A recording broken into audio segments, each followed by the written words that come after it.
नमस्कार साथियों, आप सभी का स्वागत है आपके अपने YouTube परिवार सीक्रेट स्टडी में। साथियों, आज के अपने इम्पोर्टेंट क्वेश्चन है। पहला क्वेश्चन है, जनवरी 2024 में ख्वाजा मोइनुद्दीन चिश्ती की दरगाह अजमेर में कौन सा उर्स लगेगा। पहला तो यही ध्यान रखना, ख्वाजा मोइनुद्दीन चिश्ती की दरगाह कहाँ है? अजमेर में है। यहाँ पर प्रतिवर्ष उर्स लगता है। तो जनवरी में 2024 में कौन सा लगेगा? तो ये 812वां लगेगा, ये ध्यान में रखना है। क्वेश्चन आया हुआ है, ठीक है। नेक्स्ट है, राजस्थान के किन स्थलों को हाल में केंद्रीय वन व जलवायु परिवर्तन मंत्रालय द्वारा आर्द्र भूमि क्षेत्र घोषित करने के लिए रामसर सचिवालय में भेजा गया है? तो कानावास पक्षी विहार कोटा, लोणकरणसर बीकानेर, खीचन जोधपुर, उपयुक्त सभी को। अब इसमें ध्यान ये भी रखना है कि कानावास पक्षी विहार कहाँ है? कोटा में। लोणकरणसर कहाँ है? बीकानेर में। खीचन कहाँ है? जोधपुर में। क्वेश्चन ऐसे भी आ सकते हैं। और इनको अभी रामसर सचिवालय भेजा गया है आर्द्र भूमि क्षेत्र घोषित करने के लिए। किसके द्वारा? केंद्रीय वन व जलवायु परिवर्तन मंत्रालय द्वारा। और ये राजस्थान के क्षेत्र हैं, ठीक है। इनसे पहले मेनार तालाब जो उदयपुर में है, उसका प्रस्ताव भी भेजा जा चुका है। अब बात करते हैं, राजस्थान में कुल कितने आर्द्र भूमि वेटलैंड्स हैं? तो 44 है। एक कमेंट में पूछा था किसी ने कि कितने हैं सर, तो इसलिए एक क्वेश्चन लेके आया हूँ मैं। 44 है, ठीक है। कितने जिलों में है, ये भी इम्पोर्टेंट है। तो 19 जिलों में है, ये ध्यान रखना। 19 जिलों में 44 है, ठीक है। और सर्वाधिक कहाँ है? सर्वाधिक 12 में है, सर्वाधिक 12 में। तो ये तीन यहाँ से इम्पोर्टेंट क्वेश्चन बनते हैं। कितने जिलों में? 19 में। कितने? 44। सर्वाधिक 12 में। और बाकी सबका ऐसे हल्का हल्का रूप से आप नाम भी ध्यान में रखना। वैसे तो आप जीके पढ़ते हो तो उनमें आप कई चीज़ें तो पढ़े हुए हो आप। तो ये है राजस्थान में आर्द्र भूमि वेटलैंड्स। वन पर्यावरण एवं जलवायु परिवर्तन विभाग की ओर से 19 जिलों के 44 वेटलैंड्स। 19 जिलों में 44। सर्वाधिक कहाँ है? सर्वाधिक है 12 में, ठीक है। ये मैंने बताया था। अब इसमें कहाँ कहाँ है हल्का सा, अब लासी आपने नाम सुना है, नियाना, हिंगलोत, उतावली, गरडा। एक ही ध्यान में रखना, पुष्कर तालाब। डायरेक्ट क्वेश्चन आ सकता है कि पुष्कर तालाब कहाँ है, तो आप अजमेर मत कर देना। अजमेर में पुष्कर है, पुष्कर झील है, लेकिन तालाब 12 में भी है। नाहरगढ़ दुर्ग जयपुर में है, लेकिन नाहरगढ़ आर्द्र भूमि क्षेत्र पूछे तो 12 में। तेजाजी की तलाई, तो तेजाजी का नाम देखते आप नागौर मत कर देना। ये तेजाजी की तलाई 12 में, आर्द्र भूमि क्षेत्र। सहरोल, बेनथाली, कोटरापार तालाब, एकलेरा, ये सारे 12 में, अलग 12 है शायद, है ना। तो तीन नाम स्पेशल रूप से तीनों लगातार इसलिए मैं लेके आया हूँ। पुष्कर, ध्यान रखना है, पुष्कर तालाब, नाहरगढ़, तेजाजी की तलाई, ये आर्द्र भूमि क्षेत्र 12 में है, ठीक है। इनको अलग से आप नोट करके ध्यान में रखना। ये क्वेश्चन ऐसे कंफ्यूज करने वाले क्वेश्चन आते हैं। अभी ये इजी क्वेश्चन नहीं है, कोई ज़्यादा हार्ड टफ क्वेश्चन नहीं है। लेकिन जैसे डायरेक्ट पूछ ले कि पुष्कर तालाब आर्द्र भूमि क्षेत्र कहाँ है, तो ये हल्का सा क्वेश्चन है, कोई ज़्यादा डीपली थोड़ी है। लेकिन बस यही है, पुष्कर का नाम सोचते आप कंफ्यूज होके वो कर दोगे। इसलिए डेली क्लास में बने रहिए, डेली क्लास देखिए। 10-15 मिनट की क्लास होती है, डेली आप अपडेट रहोगे इससे। नेक्स्ट अपन बात करते हैं टोंक में।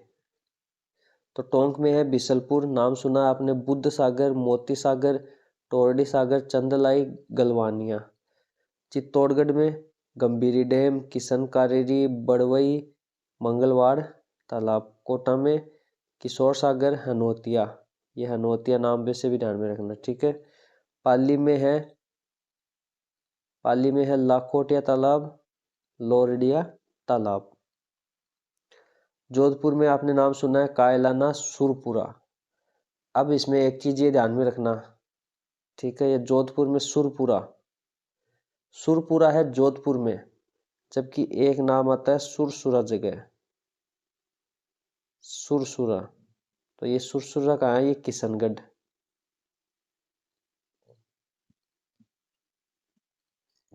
ठीक है। तो ये आप कंफ्यूज मत हो जाना। बीकानेर में देवीकुंड सागर और सूर सागर। राजसमंद में राज्यवास राघव सागर। उदयपुर में मैनार तालाब वेटलैंड कॉम्प्लेक्स। भीलवाड़ा में चावंडिया। प्रतापगढ़ में केसरियावाड़। डूंगरपुर में साबेला तालाब। ये सारे आपने नाम सुने। नागौर में डीडवाना खालदा। सीकर में रेवासा। अजमेर में बड़ा तालाब। सिरोही में लाखेराव तालाब। जालौर में रणखार।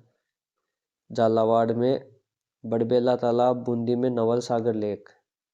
तो ये सारे आप नाम थोड़ा सा हल्का सा देख लेना। बाकी ज़्यादा इम्पोर्टेंट यही रहने वाला है कि कितने जिलों में, 19 जिलों में। कितने? 44। सर्वाधिक 12 में। ठीक है। और अभी हाल में जो प्रस्ताव भेजा है वो ध्यान में रखना है। ठीक है। तो नेक्स्ट है अपना, प्रदेश का पहला शस्त्र म्यूजियम किस दुर्ग में बनाया जा रहा है? तो ये बनाया जा रहा है बाला किला अलवर में। अभी इसमें ये बाला किला चर्चा में आ गया, तो बाला किला की जितनी भी आप डिटेल है वो पढ़ लेना। ठीक है। और बाला किला कहाँ है ये ध्यान रखना, अलवर में है। और यहाँ पे प्रदेश का पहला शस्त्र म्यूजियम बनाया जा रहा है। ठीक है। ऐसे क्वेश्चन बनते हैं।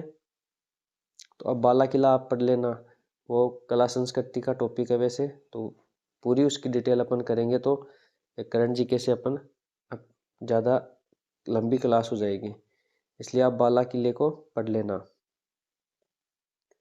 पंडित जवाहरलाल नेहरू बाल साहित्य अकादमी की ओर से लक्ष्मी कुमारी चुंडावत बाल साहित्य पुरस्कार किसे प्रदान किया गया? तो ये प्रदान किया गया अद्वैत जिंदल को। और डॉक्टर आयदान सिंह भाटी को लक्ष्मी नारायण रंगा सम्मान दिया गया था इनको। ठीक है। अंशुमान भाटी ये विधायक बने हैं हाल में। के बिड़ला फाउंडेशन द्वारा वर्ष 2023 का 33वां व्यास सम्मान किसे दिया गया है?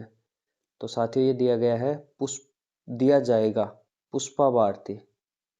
पुष्पा भारती कौन है? हिंदी लेखिका है।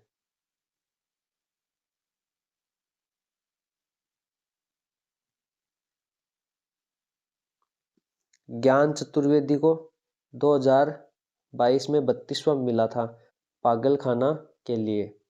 और डॉक्टर राम विलास शर्मा को पहला व्यास सम्मान दिया गया था। अब इसकी डिटेल भी मैं आपको बता देता हूँ। के बिड़ला फाउंडेशन द्वारा कई पुरस्कार दिए जाते हैं। के बिड़ला फाउंडेशन की बात करें तो इनकी स्थापना हुई थी 1991 में नई दिल्ली में।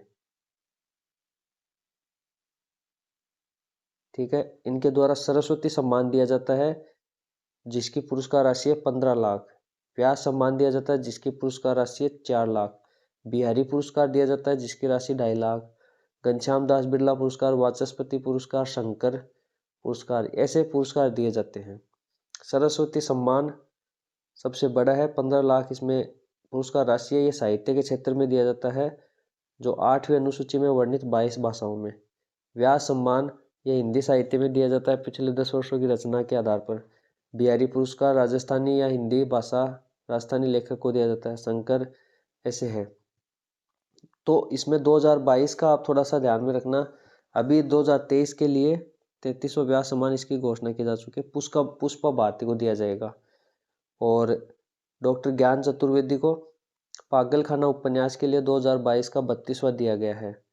और 31वां दिया गया था असगर वजाहत ना महाबली नाटक के लिए।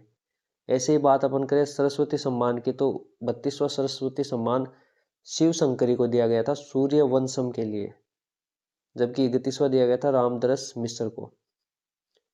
तो ये सारी अपन एक काम करेंगे, ये के बिड़ला फाउंडेशन के जितने भी पुरस्कार है इनका सारा मैं अलग से एक क्लास में लेके आ जाऊंगा, क्योंकि ये बहुत थोड़ा लंबा वीडियो बन जाएगा, इसलिए आपको थोड़ा सा अपडेट कर दिया। बाकी इसका मैं अलग से एक वीडियो में सारा ले आऊँगा। नेक्स्ट है अपना यूएई में आयोजित एशियाई युवा शतरंज अंडर-8 प्रतियोगिता में किसने रजत पदक जीता है? कौन सा पदक जीता? रजत पदक। अंडर-8 मतलब 8 वर्ष की आयु में युवा शतरंज। ठीक है। तो ये है 18 वर्ष से कम उम्र के बच्चों में ये प्रतियोगिता आयोजित हुई है यूएई में। ठीक है। इसमें 21 देशों के शामिल हुए हैं बच्चे, 600 से लगभग ज़्यादा। ठीक है, तो इसमें कियाना परियार ने रजत पदक जीता है। और ये कियाना परियार कहाँ की है? ये उदयपुर की है। तो ये राजस्थान करंट जीके के लिए इम्पोर्टेंट क्वेश्चन है। यूएई में आयोजित एशियाई युवा शतरंज अंडर-8 प्रतियोगिता में रजत पदक जीता कियाना परियार ने, जो उदयपुर की है। ठीक है, और इसमें 18 वर्ष से कम उम्र के बच्चे शामिल हुए। नेक्स्ट है light compact aircraft LCA mark Tejas लड़ाकू एयरक्राफ्ट को किस एयरबेस पर तैनात किया जाएगा? तो ये किया जाएगा नाल बीकानेर। और ये तेजस के advance version LCA mark 1A fighter aircraft squadron है। ये भी थोड़ा सा ध्यान रखना। बाकी ये ध्यान रखना कहाँ पे तैनात किया जा रहा है, नाल बीकानेर में। हाल में किसे नागरिक उड्डयन मंत्रालय की ओर से giving wing to dream awards 2023 से सम्मानित किया गया? तो ये किया गया गीता सामोता। गीता सामोता कहाँ की है? सीकर की। और सीकर को अभी हाल में संभाग बनाया गया है, आपको पता हो तो 3 नए संभाग बनाए गए हैं, पाली, बांसवाड़ा और सीकर। तो यहाँ से भी इम्पोर्टेंट क्वेश्चन ध्यान में रखना। टोटल 50 जिले बन चुके हैं और 10 संभाग हो चुके हैं। अब ये गीता सामोता कौन है? ये CISF में SI है, ये भी ध्यान रखना। ठीक है, तो यह सम्मान पर्वतारोहण के क्षेत्र में दिया गया है। पर्वतारोहण के क्षेत्र में इनकी उपलब्धियों के लिए यह दिया गया है। सीकर जिले के चक गांव की गीता ने नन्ही कली मिशन के तहत 20 गरीब लड़कियों को गोद भी लिया है। कितना अच्छा काम कर रहे हैं ये गीता सामोता। नन्ही कली मिशन के लिए 20 गरीब लड़कियों को गोद लिया है और इनकी पढ़ाई वढ़ाई का सारा खर्चा यही करेंगे। साथियों, आप भी है ना, जितना हो सके उतना मदद, जितना आप इसके लिए कैपेबल हो उतना आप मदद करो। अपने से जो भी गरीब है, जो भी जैसे भी है, किसी के भी जानवरों की, किसी की भी मदद किया करो। साथियों, हमारा भी यही मिशन है आगे जाके, जो भी पढ़ाई के लिए जिसके पास कोई सोर्स नहीं है, कुछ भी नहीं है, उनकी हेल्प करने के लिए अपन का ये यूट्यूब चैनल हमेशा हेल्प करेगा। अभी तो शुरुआत है साथियों, इसका आप देखो आगे ये अंजाम कहाँ तक जाता है। बस आपसे एक ही रिक्वेस्ट है, जितना ज़्यादा हो सके वीडियो को शेयर करो और जितना ज़्यादा हो सके अपना परिवार बनाओ, ज़्यादा से ज़्यादा। फिर आगे जाके देखो, अभी तो शुरुआत है, अभी तो हमने शुरुआत करी है। जितनी हो सके आपकी मदद की जाएगी इससे। नेक्स्ट है, नई दिल्ली में आयोजित प्रथम खेलो पैरा गेम्स 2023 में मोना अग्रवाल ने किस खेल में स्वर्ण पदक जीता? तो ये साथियों निशानेबाजी में जीता है। निशानेबाजी में 10 मीटर एयर राइफल में। और खेलो इंडिया पैरा गेम्स 2023 के बारे में मैंने आपको बता दिया है। ये पहली बार आयोजित हो रहे हैं। शुभंकर है उज्ज्वला एक गोरैया, और ये नई दिल्ली में आयोजित हो रहे हैं। 10 से 17 दिसंबर तक ये चले थे। ठीक है, इसमें 7 खेल शामिल थे, वेरी वेरी इंपॉर्टेंट। 7 खेल शामिल थे। राजस्थान का इसमें 6वां स्थान रहा है। राजस्थान ने टोटल 43 पदक जीते हैं, 10 स्वर्ण, 20 रजत, 13 कांस्य। हरियाणा का इसमें पहला स्थान रहा है। हरियाणा ने 105 पदक जीते थे। तो अपन डेली एक दो क्वेश्चन ये इस खेल से संबंधित, जो खेलो इंडिया पैरा गेम्स हुए ना, इसमें 10 स्वर्ण पदक जीते हैं, तो डेली अपन एक दो की चर्चा करेंगे। बाकी मैंने ये पीछे क्लास में करवा दिया था खेलो इंडिया पैरा गेम्स के बारे में। ठीक है, और खेलो इंडिया गेम्स के बारे में भी आपको सारी डिटेल बतानी पड़ेगी, क्योंकि इसके खेलो इंडिया गेम्स पहले से चल रहे हैं और खेलो इंडिया यूनिवर्सिटी गेम्स चल रहे हैं, खेलो इंडिया शीतकालीन चल रहे थे, वो भी सारा एक साथ लेके आऊँगा, क्योंकि उसमें कन्फ्यूजन रहता है। कई बच्चों ने मेरे से पूछा था, तो उसकी भी नेक्स्ट जब क्लास में एक साथ उसके लेके आऊँगा। ठीक है, अभी तो ये काफ़ी लंबा वीडियो हो जाएगा, इसलिए नेक्स्ट क्लास में अपन इस पर बात करेंगे। तो ये आज के अपने इम्पोर्टेंट क्वेश्चन हो गए। वीडियो को ज़्यादा से ज़्यादा लाइक करो, कमेंट करो और ज़्यादा से ज़्यादा लाइक कमेंट करो तो करो, नहीं कोई ज़रूरी नहीं, बाकी ज़्यादा से ज़्यादा शेयर करो और अपना ज़्यादा से ज़्यादा परिवार बनाओ।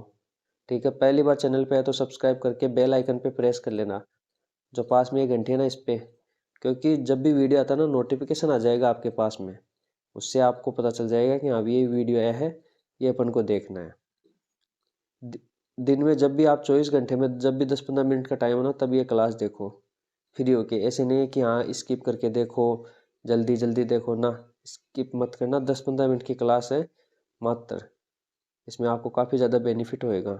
और ये टेलीग्राम ज्वाइन कर लेना, इस पर नोटिफिकेशन वगैरह सारे इस पर डाले जाते हैं। और करंट जी के आपको पता हो तो शिक्षक भर्ती, पशु परिचर, सब में किसी भी एग्ज़ाम देख लो, सब में 10-15-20 क्वेश्चन आने लग गया आजकल। तो करंट जी के का रोल बहुत ज़्यादा है, इसलिए एक क्लास में बने रहिए डेली। तो मिलते हैं पर नेक्स्ट वीडियो में, तब तक के लिए जय हिंद, वंदे मातरम।